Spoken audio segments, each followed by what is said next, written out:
Kumachielo ni jokena choganda malaro kom tenda piny e yiero mabiro Boniface Mwangi okoni ngimane ibuogo. Mwangi okoni nyobuok bang' yudo opoklo mag lisasi e bagne mar wuoth bang' chwalo bagne no mondo miyo go kogno kod jotije ndege. Kata kamano bang' chopo Malindi kowuok JKA nyoyudo opoklo mar lisasi, gino manowe gi luoro.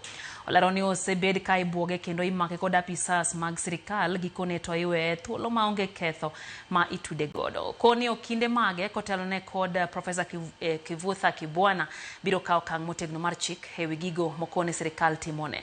Otielo ni buok makamano biro mondo mi ol kuom koyo ewi dwache mar laro kom tend piny e yiero mabiro. Because I packed my own bag, I passed through the screening at JKI. The first screening, there was a scanner, and the second there was a scanner, and I did not have this in my bag.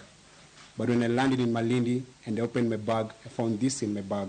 Niwaambie kwamba nahofia maisha yangu kwa sababu kutoka mwaka uliopita nimeshikwa zaidi ya mara 5, na kila wakati nashikwa na achiliwa bila makosa yote. Hakuna vitisho ama mauaji inatuma niogope kuendelea kupigania nchi hii.